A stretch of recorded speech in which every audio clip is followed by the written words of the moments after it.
lakini background imekaa vizuri. Bwana Yesu asifiwe. Kipekee tunapenda kumshukuru Mungu kwa ajili ya siku ya leo. Sisi kama media team ya kanisa la mahali hapa kwa kuwa na ibada njema kabisa ambayo tulimuona Mungu akifanya kazi kabisa. Nimekutana na kijana wangu mmoja hapa, mwana timu wenzangu.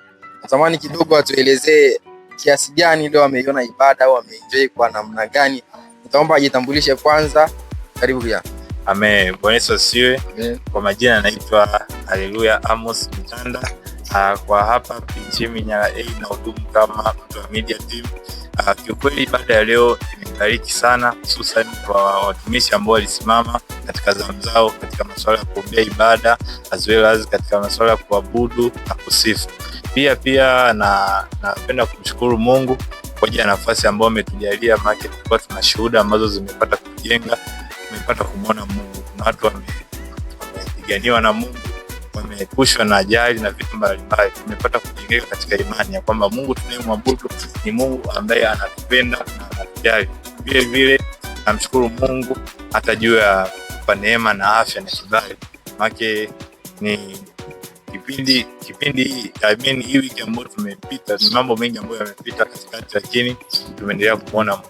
Baada ya leo tunasikia neno ambalo limetutaka tuwe na ibada binafsi. Sisi kama waumini, kila mmoja awe na ibada binafsi ambayo itatusaidia kujenga ushirika wetu na Roho Mtakatifu. Amen, na Mungu awabariki. Sasa kijana wa media team, naona umeshika Biblia kubwa hapa kabisa. Sasa natamani kujua kidogo, wewe kama mtu wa media team, muda mwingi unakuwa uko unapiga picha, unafanya recording. Sasa wewe kama wewe, au unalielewaje neno au unateja attention yako kwenye neno wakati huo unakuwa na record?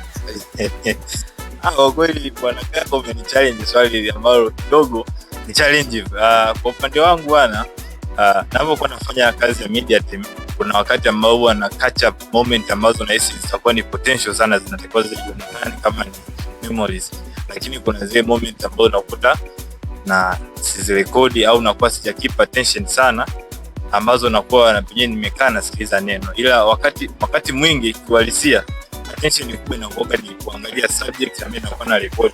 Kwa mfano kama ni pale na record hapa ni kwa mahubiri, nitakuwa na focus sana na mwalimu anayekuwa anafundisha neno, ila wale wengine ambao yani zile distractors zingine nakuwa naachana nazo, ila nakuwa na focus mwalimu. Ila wakati mwingine ndio hivyo nakuta nakaa na mimi nasikiliza vizuri na note, kama ni kipindi ambacho mwalimu atakuwa ametoa comment ambazo zitakuwa zinachekesha na fly hivyo na hivyo.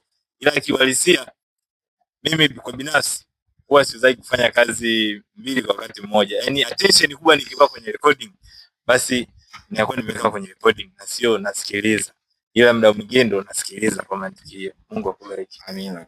Nichukue nafasi hii kukushukuru wewe mpenzi mtazamaji wa channel yetu ambao pia inapatikana YouTube pamoja na TikTok kwa ajili ya ibada mbalimbali zinazoendelea kanisani wetu. Pia hivi karibuni tutawajia na swala la live streaming ambayo itakuwa ikifanyika moja kwa moja kutoka hapa kanisa la Pichimi Nyala A.